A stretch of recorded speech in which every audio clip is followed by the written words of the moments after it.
자, 이제 드디어 느헤미야 6장 마지막으로 와서 성벽을 다 완공했습니다. 이 성벽 완공은 굉장히 놀라운 일이에요. 더군다나 이게 52일 만에 이루어진 일이라고 합니다. 시간을 쭉 거슬러 올라가면 이스라엘이 멸망하던 때를 한번 상상을 해보세요.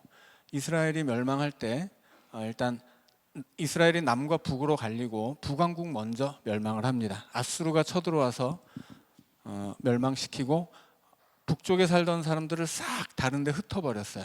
그리고 다른 지역에 살던 이방인들을 북이스라엘 지역에 데려와서 살게 하면서 이제 실질적으로는 북이스라엘에 살고 있었던 10지파는 역사 속에서 사라지게 됩니다. 그리고 남은 것은 남왕국 유다죠. 남왕국 유다는 그래도 살아남아서 연명이 되는가 싶었는데 결국은 바벨론에 멸망을 하게 됩니다. 그러나 바벨론에 멸망을 할 때 그냥 없어지는 것이 아니라 바벨론이 이 살아남은 이스라엘 백성들을 다 포로로 데려가서 바벨론에서 살게 하죠. 너무나 다행스러운 것은 포로로 잡혀간 그곳에서 자기들끼리 살면서 자기들의 혈연과 자기들의 신앙, 자기 정체성을 지킬 수 있었다고 하는 것입니다. 그래서 그 바벨론 포로 생활 70년을 하는 동안에 그들은 자기 민족의 정체성을 잃지 않았을 뿐 아니라 가나안 땅에서 잃어버렸던 그 믿음을 회복하고 다시 하나님의 백성으로 회복돼서 가나안 땅으로 돌아오게 되죠. 자, 그런데 이스라엘의 멸망을 이야기할 때 바벨론의 이 느부갓네살 왕이 남왕국 유다를 3번 침략을 합니다. 3번 침략을 해서 그 3번에 걸쳐서 나라가 멸망하게 되는데, 그럼 어느 것을 기준으로 멸망의 시점을 잡을 것이냐라고 묻는다면 예루살렘 성전의 파괴를 멸망의 기준으로 삼습니다. 그래서 느부갓네살이 3번을 쳐들어왔지만 그 침략 과정에서 성전이 무너진 해, 그 해를 이스라엘 멸망의 해로 삼는 거예요. 그 해가 기원전 586년입니다. 그런데 또 바벨론으로 잡혀갔다가 돌아오는 사람들이 또 3번에 걸쳐서 돌아오죠. 1차 귀환자들이 스룹바벨과 여호수아였죠. 그리고 2차 귀환자들이 에스라와 몇몇의 백성들이었고, 3차 귀환자들은 느헤미야가 이끌고 돌아왔습니다. 그래서 이스라엘 백성들이 고국으로 돌아와서 나라를 다시 세우는데 어느 시점에서 몇 년도를 이스라엘의 재건으로 볼 것이냐, 이것도 좀 기준이 애매하죠. 자, 그 기준도 멸망의 기준과 똑같습니다. 성전을 재건한 시점에서 이스라엘이 재건되었다고 인정을 하는 거예요. 자, 이것은 예레미야의 예언에 의한 것입니다. 자, 그래서 이스라엘의 멸망은 성전이 파괴되는 시점이고, 이스라엘의 재건도 성전이 다시 세워지는 그 시점으로 이스라엘이 재건되었다라고 평가를 하는 거예요. 자, 그런데 그 시간이 바로 70년이에요. 기원전 586년에 그 예루살렘 성전이 파괴되었다면 그 70년 후인 기원전 516년에 성전이 다시 세워집니다. 그래서 70년 만에 이스라엘 백성들이 포로에서 돌아와서 다시 이스라엘을 재건했다라고 이야기를 하는 거예요. 자, 그리고서 성전이 재건된 이후로 다시 70년이 흐른 다음에 성벽이 재건됩니다. 그것이 기원전 445년이에요. 그래서 예루살렘 성전이 무너진 해, 그리고 그것이 재건되기까지 70년이 걸렸고, 이 성전이 재건된 다음에 그 성전을 둘러싸고 있는 성벽이 재건되기까지 다시 70년의 세월이 흘렀습니다. 그래서 성벽이 무너졌다가 다시 세워진 것을 기준으로 본다면 이 성벽은 140년 만에 세워진 거예요. 140년 만에 세워졌는데 그 140년 중에 70년은 성벽을 세울 시도조차 할 수 없었죠. 왜냐하면 바벨론의 포로로 잡혀가 있었으니까. 그런데 고향으로 돌아와서도 성전은 지었지만 성벽을 짓지는 못했습니다. 왜냐하면 그게 허락되지 않았거든요. 성전을 짓는 것까지는 고레스의 칙령에 의해서, 고레스가 너희들 유대인들은 고향으로 돌아가서 너희들의 하나님을 예배할 성전을 지어라 명령을 했단 말이에요. 그 명령을 기준으로 삼아서 성전을 재건할 수 있었는데 이 성벽을 재건하는 공사까지는 허락이 안 됐어요. 그래서 이스라엘 백성들은 고향으로 돌아와서 성전은 다시 지었는데 성벽만큼은 짓지 못하고 성전을 지은 이후로 70년의 세월이 지난 겁니다. 그 70년의 세월 동안 이 성벽을 지을 엄두를 못 내고 있었어요. 여러 가지 이유가 있겠죠. 일단은 페르시아라고 하는 강대국이 그 성벽 짓는 걸 허락을 하지 않았습니다. 그리고 이스라엘 백성들이 살고 있는 그 예루살렘 인근의 땅 옆에 살고 있었던 이방 민족들이 그 성벽 짓는 것을 굉장히 싫어해서 100년 동안 방해를 했어요.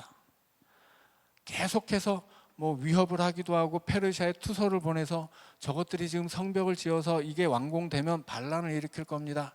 이런 투서를 보내가지고 끊임없이 방해했단 말이죠. 왜 방해했어요?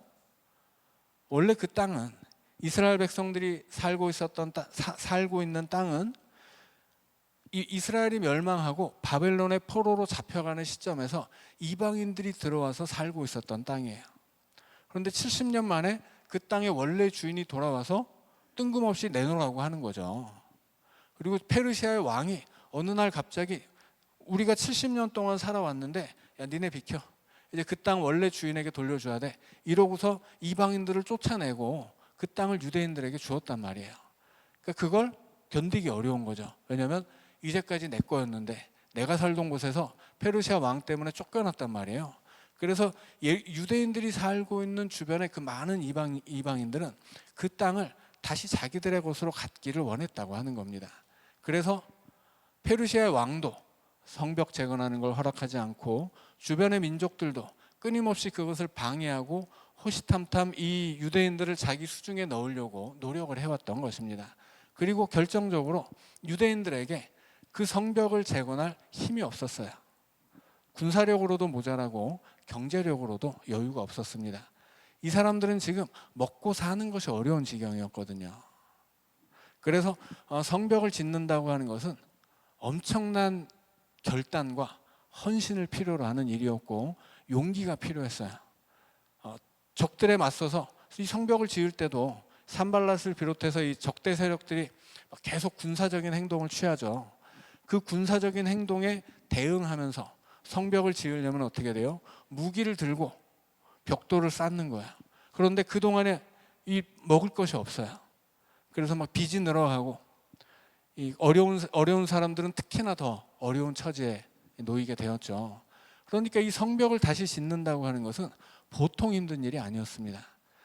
그 주변의 이방 민족들이 그래서 이 성벽을 짓는다고 할 때 비웃었던 거예요.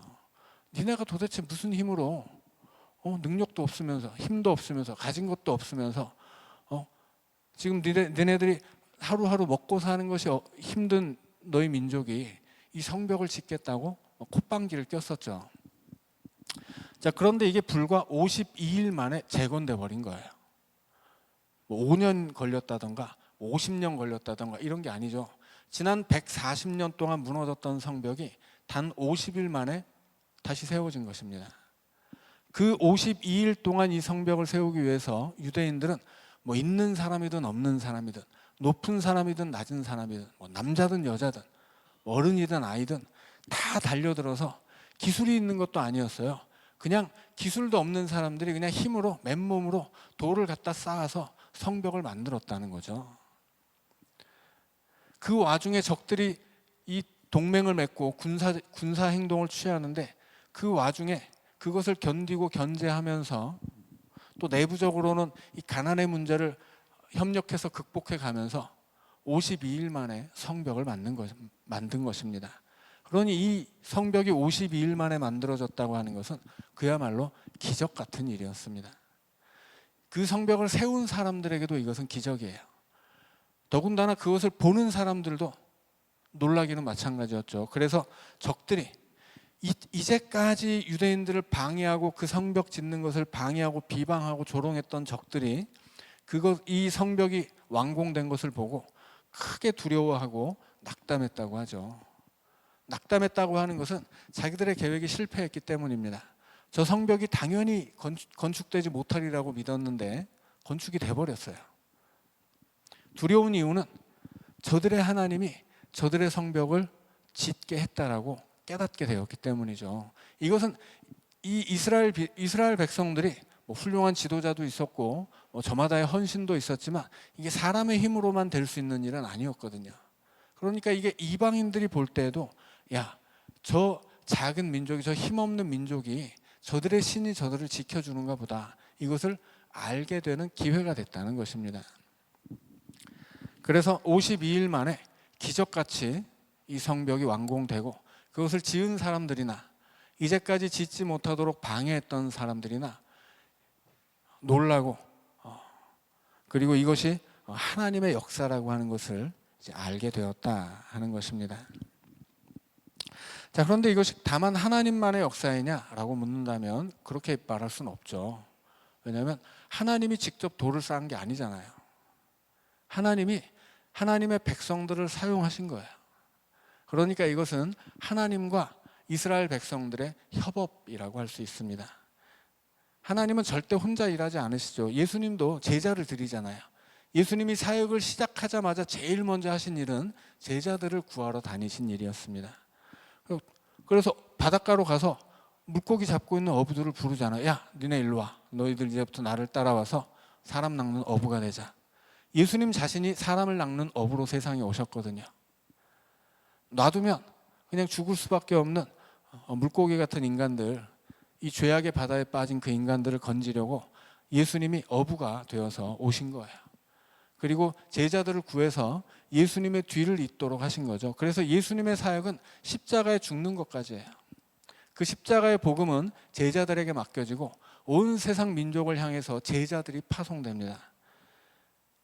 그러니까 이 구원의 역사라고 하는 것도 예수님이 이룬 것이지만 예수님 혼자서 이루는 게 아니고 예수님을 믿는 제자들과 함께 이루어가는 것이죠. 하나님의 일이든 뭐 예수님의 일이든 그것이 구약의 일이든 신약의 일이든 똑같습니다. 하나님은 함께 일하세요. 하나님의 백성들과 함께. 그래서 하나님의 백성들이 하나님의 일을 감당할 하나님의 백성들에게 믿음이 필요하고 또 헌신이 필요한 거죠. 그래서 이 놀라운 일을 이방 사람들조차 두려워하고 낙심하는 이 놀라운 일을 누가 이루었냐? 16절은 우리 하나님께서 이 역사를 이루신 것을 알았다 이야기합니다. 근본적으로 이것은 하나님이 하신 일이에요. 그런데 하나님이 혼자 하신 일이 아니고 두 번째는 하나님의 백성들을 사용해서 하신 일입니다. 그래서 이 놀라운 일은 첫째는 하나님이 하신 일이지만 그 하나님을 의지하고 그 은혜를 힘입어 사는 하나님의 백성들이 한 일입니다. 그리고 느헤미야서에서는 한 번도 나오지 않지만 또 결정적인 역할을 한 사람이 있죠. 누구예요? 느헤미야예요. 백성들의 구심점이 되는 사람, 가장 앞장서서 헌신하고 가장 모범적인 삶을 보여주었던 사람. 그래서 이 느헤미야라고 하는 구심점이 되는 사람, 백성들을 이 헌신의 자리로 이끌어낼 수 있는 리더십이 있었던 사람, 그를 통해서 하나님이 또 역사하셨다고 하는 거예요. 그래서 하나님이 하신 일이고 하나님이 하나님의 백성들을 동원해서 하신 일이고 또 하나님이 느헤미야를 사용해서 하신 일이다라고 정리할 수 있겠습니다. 그래서 하나님의 일에는 하나님의 백성과 거기 헌신하는 사람들이 필요한 거죠. 그렇다고 해서 뭐 느헤미야가 가장 대단했느냐? 절대 그렇지는 않습니다. 말씀드린 것처럼 이 성벽 공사에 52일 동안 헌신한 사람 중에는 정말 먹을 것이 없어서 빚을 져가지고 그 빚을 갚지 못해서 자식을 종으로 팔면서 공사를 한 사람들이 있었어요. 느헤미야가 그 어떤 헌신을 했다고 하더라도 그렇게 가장 어려웠던 사람의 헌신보다 그것이 더 귀하냐 대단하냐 묻는다면 그렇다고 말할 수 없습니다. 그러니까는 헌신의 크기는 사람의 눈으로 볼 때는 다 다른 거예요. 어떤 사람이 더 크게 보일 수 있습니다. 그러나 하나님 앞에서, 중심을 보시는 하나님 앞에서 느헤미야가 가장 큰 헌신을 했느냐? 그렇게만 말할 수 없다라고 하는 거죠. 누구나 자신들의 형편에 따라서, 자기에게 주어진 조건에 따라서, 자기에게 주어진 할 수 있는 힘에 따라서 하나님 앞에 헌신하는 것이고, 그 헌신이 정말 누구의 헌신이 더 크냐, 이것은 다만 하나님 앞에서 하나님이 말씀하실 일이지 사람들이 누가 이걸 했다, 누가 저걸 안 했다 이런 얘기를 할 것은 아니다라고 하는 이야기입니다. 자, 그렇게 정말 52일 만에 어마어마한 대공사가 이루어졌습니다. 한 사람들도 놀라고 본 사람들도 놀라고 지난 140년 동안 되지 않았던 일을 이 사람들이 52일 만에 해치워 버렸어요. 자, 그런데 문제는 끝나지 않죠. 문제는 계속 이어지고 있습니다. 적들의 물리적인 공세, 군사적인 행동은 이제 끝났습니다. 왜냐하면 성벽이 지어져 버렸기 때문이죠. 이제까지 성벽이 지어지지 못하도록 행동했던 사람들이 대번에 포기하고 말았어요. 그런데 포기하지 않는 사람이 있죠. 그게 누구예요? 도비아라는 사람입니다. 그래서 이 느헤미야의 대적 이야기를 할 때 느헤미야 처음에는 산발랏과 도비아라는 이름 두 개가 나오는데 성벽이 지어진 시점에서 이제 산발랏은 퇴장합니다. 그리고 그러나 도비아는 끝까지 남아요. 왜냐하면 산발랏은 바깥의 적이에요. 밖에서 이스라엘 백성들을 공격하고 무너뜨리려고 했었던 적이 산발랏이고, 그 이스라엘의 반대편에 서서 공격했었던 그 공격자들의 대표자가 산발랏입니다. 그런데 도비아는 좀 성격이 달라요. 도비아는 분명히 이스라엘의 대적임에도 불구하고 그는 이스라엘 안으로 들어와 있어요. 그러니까 이스라엘 내부로 파고들려고 하는 거죠. 네, 그래서 산발랏도 무섭지만 사실은 도비아가 더 무서운 놈이에요. 그리고 성벽은 지어졌지만 이 도비아의 계획은 아직도 끝나지 않습니다. 도비아의 위협은 아직도 남아 있어요. 자, 17절에 보니까 성벽이 지어진 시점에서 유다의 귀족들이 여러 번 도비아에게 편지합니다. 그리고 도비아도 그 귀족들에게 편지를 해요. 왜 이렇게 편지를 하느냐? 18절 마지막에 보면 유다에서 도비아와 동맹한 자가 많음이다 라고 이야기합니다. 그러니까 이스라엘 내부에 이 도비아라고 하는 암몬의 총독과 결탁해가지고 이 동맹을 맺은 사람들이 여럿 있었다고 하는 거예요. 그런데 그 가운데 심지어는 도비아와 사돈을 맺고서 아주 깊은 관계를 맺은 사람들도 있어요. 자, 그 사람들이 누구냐면 18절에 나오죠. 아라의 아들 스가냐의 사위가 됐어요. 도비아가 스가냐의 사위가 됩니다. 스가냐는 도비아의 장인이에요. 그런데 이 스가냐가 어떤 사람이냐면, 이 스가냐에 대해서 이 성벽을 지을 때 성벽을 지었던 사람들의 명단이 나오죠. 어떤 사람이 어떤 구간을 중수했다, 이 얘기가 나오는데 3장 19절에 보면 이 스가냐는 동문지기입니다. 이 성벽을 짓는데 성벽 안에 12개의 문이 있어요. 근데 그 중에 동문이 있는데 동문이라는 문 하나를 책임지는 책임자예요. 근데 이 성벽에서 가장 중요한 것이 뭐냐면 성문입니다. 우리가 전쟁을 이야기할 때도 이 성문을 열어주면 전쟁이 끝나버리죠. 바벨론이라는 나라가 엄청나게 강력한 이 성을 가지고서 페르시아의 고레스 왕이 쳐들어왔을 때도 이 성이 너무 두껍고 커서 바벨론은 어떻게 할 수가 없었습니다. 그런데 어떻게 바벨론이 멸망하게 되냐면 그 성 안에서 반란이 일어나서 성문을 열어주는 바람에 고레스가 성문을 열고 쳐들어가서 그 바벨론을 멸망시켜버려요. 이런 일들이 역사에는 비일비재하거든요. 그래서 이 고대 세계의 전쟁은 이 성을 어떻게 무너뜨리느냐에 달려 있는데, 아무리 작은 성이라고 할지라도 예를 들어서 예루살렘 성 같은 경우는 굉장히 작잖아요. 로마가 쳐들어와서 예루살렘 성을 함락시키려고 하는데 시간이 엄청나게 오래 걸립니다. 요즘처럼 좋은 장비들이 없기 때문이에요. 그래서 끝내 이스라엘의 지도자들이 그 요새를 선택해가지고 이 농성을 하면 쉽게 무너뜨릴 수가 없는 거예요. 전 세계를 정복하는 로마라도 이 요새 안에 들어가서 적들이 농성을 시작하면 그거 무너뜨리는 게 2, 3년 가는 것은 보통이었습니다. 그러니까 전쟁이 그냥 성이 있으면 그 성 주변에서 군대가 진을 치고 그 못 버티고 나올 때까지 지키고 있는 것이 고대 세계 전쟁의 일반적인 방식이었어요. 그래서 이 성벽을 지었을 때 성문이 있는데 그 문을 지키는 사람들은 가장 충성심이 높은 사람들입니다. 그런데 도비아의 장인 어른이 동문직이었다고 하는 거예요.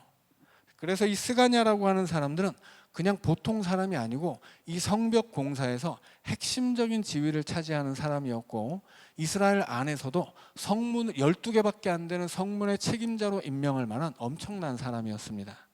그런데 도비아의 장인이 돼요. 자, 또 도비아의 사위도 있죠. 도비아의 아들 여호하난도 베레기야의 아들 무술람의 딸을 아내로 맞이했다, 이렇게 이야기합니다. 이 무술람이라는 사람도 3장에 나오는데 2번이나 나와요. 3장 4절에 한번 나오고 3장 30절에 한번 나옵니다. 무슨 얘기냐면 성벽 공사를 하는데 두 구간을 맡아서 공사했던 사람이 도비아의 사위였다는 거예요. 자, 말씀드린 것처럼 이 성벽 공사는 52일 동안 이어졌는데, 이 성벽 공사를 행하기 위해서 이스라엘 백성들은 정말 전적으로 헌신했어요. 생계를 돌보지 않고 2달 동안 헌신합니다. 그래서 빚이 생겨서 먹고 사는 것이 어려워질 지경이 되죠. 그런데 그 와중에 도비아의 사위는 성벽의 2 구간을 공사했던 거예요. 그러니까 이 사람들은 보통 사람들이 아니라고 하는 거죠. 자, 이스라엘 안에서 유대인 공동체 안에서 굉장히 헌신적이고 그 유대인 공동체를 이끌어가는 지도자급의 인사들이 도비아와 깊은 관계를 맺고 그의 장인이 되기도 하고 그의 사위가 되기도 했다라고 하는 것입니다. 그런데 하나님의 말씀은 어떤 거예요? 너희들 절대로 이방인과 통혼하지 말아라. 이방인과 결혼하면 안 된다. 이것이 굉장히 큰 원칙이죠. 자, 그런데 이렇게 도비아가 암몬의 총독임에도 불구하고 이스라엘의 지도자급 인사들과 결혼 사돈을 맺는다라고 하는 거예요.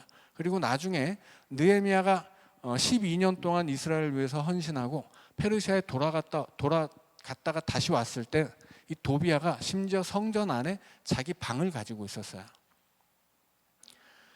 우리가 지난 시간에도 이 적들이 이 느헤미야를 해치기 위해서 마지막으로 했던 게 뭐예요? 암살 시도조차 통하지 않으니까 뇌물을 먹여서 거짓 예언자에게 너 지금 오늘 밤에 너의 적들이 너를 죽이러 올 테니까 성전에 숨어 있어. 그런 거였죠.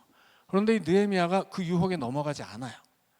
자기 목숨이 위험하다고 할지라도 성전에 함부로 들어가는 죄를 저질러서는 안 되는 거거든요. 자, 그래서 느헤미야조차도 이 성전 안으로 함부로 들어가서는 안 되는 것인데, 암몬족 속의 총독이었던 도비아가 예루살렘 성전 안에 자기 방을 가지고 있었다는 거예요. 이건 뭐 완전히 말도 안 되는 사건이다라고 하는 거죠. 그만큼 도비아는 이스라엘의 내부로 깊이 들어와 있습니다. 그런데 이게 어떻게 가능하냐라고 하는 거예요.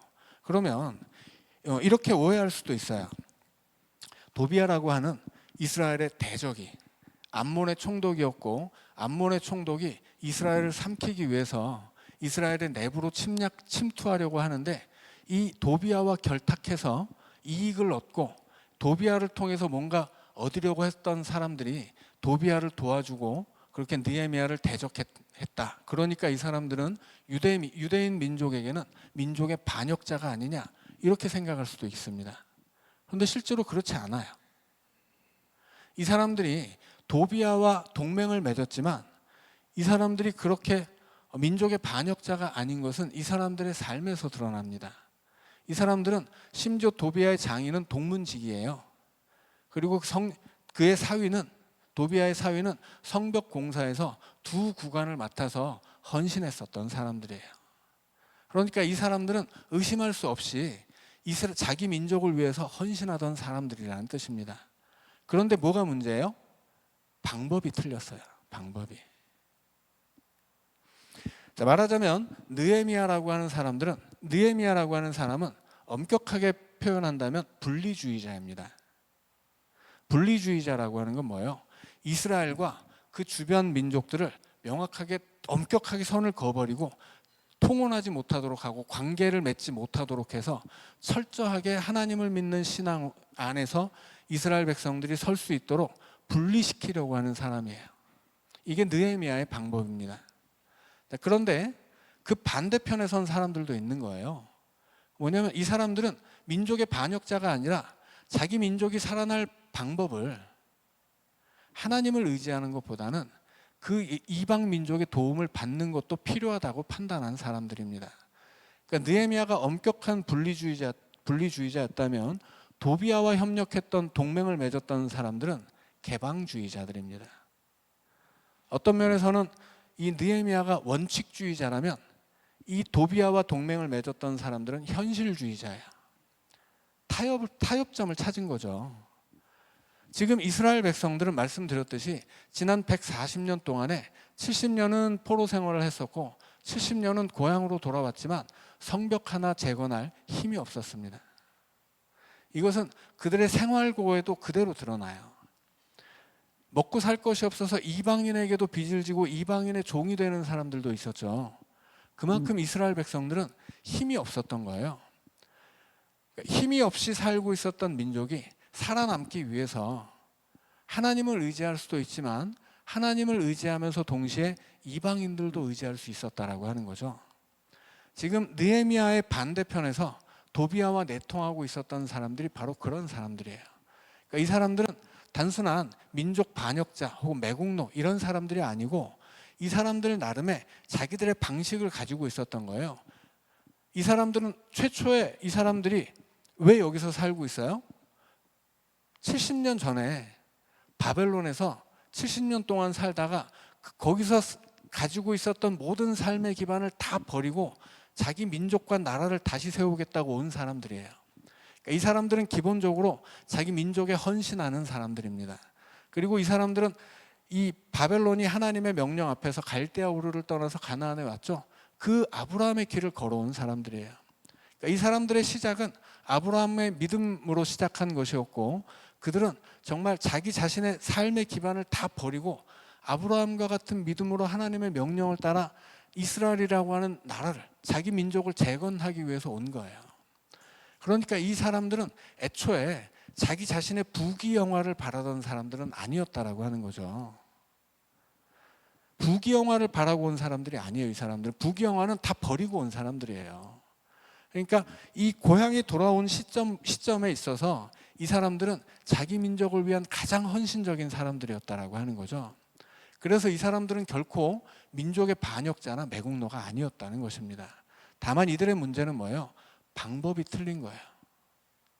그들의 의도 자체가 아주 사악하고 자기 민족을 배반해서 어떤 개인적인 이득을 취하겠다는 것이 아니라 그들은 자기 민족을 위해서 이미 헌신한 사람들인데 우리 민족의 생존을 위해서 무엇을 어떻게 해야 할 것이냐라고 하는 문제 앞에서 느헤미야와는 다른 방법을 선택한 것입니다. 그것이 안타깝게 틀린 거예요. 그러니까 사람은 좋은 뜻을 가지고 있어도 틀린 일을 할 수가 있어요. 사람은 선한 의도를 가지고 시작했지만 그것이 악한 열매를 가지고 만들어낼 수도 있다는 거예요. 왜냐하면 사람은 연약하고 어리석기 때문입니다. 사람은 부족하고 모자르기 때문이에요.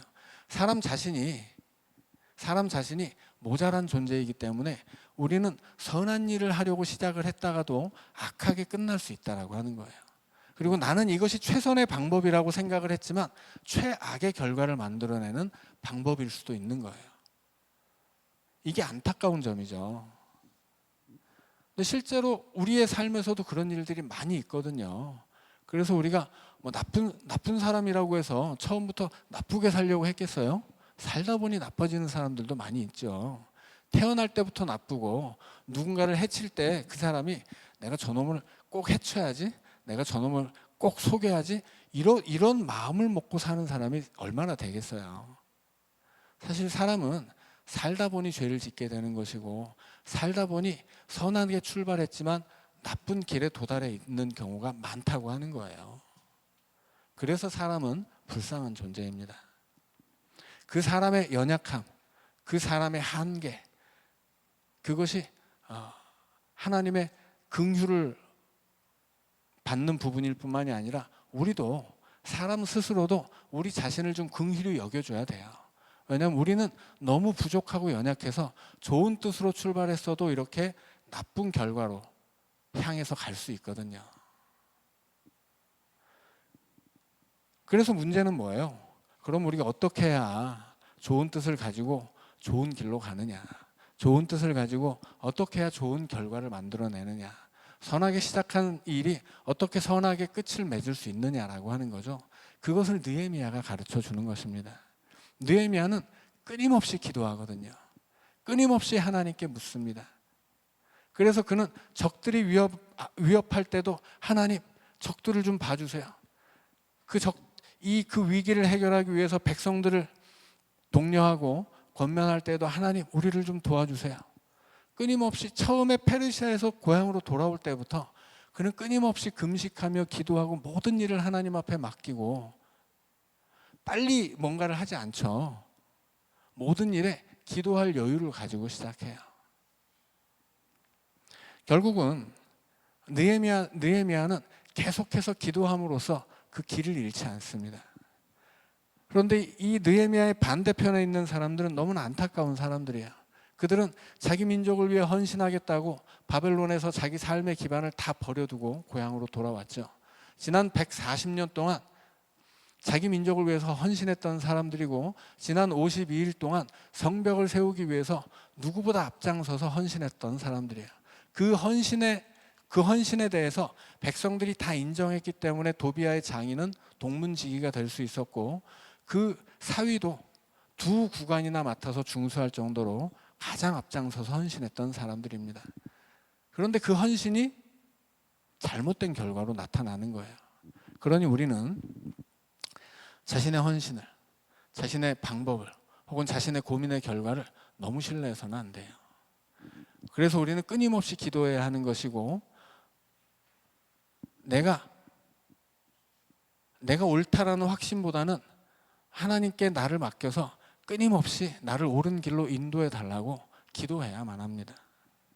그러지 않고서는 이렇게 도비아와 동맹을 맺은 사람들처럼 그 출발은 너무나 신앙적이었는데 그 마지막에 가서 느헤미야의 반대편에 서서 오히려 그 민족을 해치는 결과를 가져올 수도 있다라고 하는 것입니다.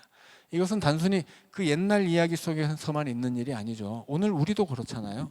우리도 내 삶에서 어떤 일을 선택할 때 우리는 그것이 최선의 것이라고 생각한단 말이에요. 그런데 내가 최선의 방법이라고 생각했던 게 과연 최선의 결과를 가져오느냐 묻는다면 그런 일은 대부분 없습니다. 항상 결과는 만족스럽지 않고, 어떤 일들은 심지어 만족스럽기는커녕 후회되고 자기 자신을 자책할 만한 일들이 결과가 되기도 한단 말이죠. 그래서 우리는 그렇게 길을 잃어버리고 내가 정말 좋은 뜻으로 시작했던 선한 일들이 어그러지는 경우가 많다라고 하는 거예요. 그러니 우리는 끊임없이 하나님 앞에 기도해야 돼요. 쉬지 않고 나 자신에 대해서 확신하기보다는 나 자신에 대해서는 늘 불신하고 하나님을 확신하면서 하나님 앞에 내 일을 맡기고 계속해서 기도해 나가지 않는다면 우리는 내가 생각했던 그 선한 길에서 어느샌가 벗어나서 이상한 길을 걷고 있을 수 있다라고 하는 것입니다. 우리가 느헤미야를 통해서 이 느헤미야의 그 삶의 태도를 배울 수 있기를 원합니다. 느헤미야의 반대편에 있었던 사람들이 결코 시작부터 악했던 사람들은 아니었다라고 하는 것을 꼭 기억하시고, 그것이 우리의 인생에서도 마찬가지이며 우리 역시도 그렇게 시작부터 틀릴 것을 생각하고 가지는 않았는데 어느새 어려운 길에 처해 있다면 우리가 끊임없이 하나님 앞에 기도함으로써 다시 길을 찾아 나가는 연동의 가족들 되시기를 우리 주님의 이름으로 축원합니다.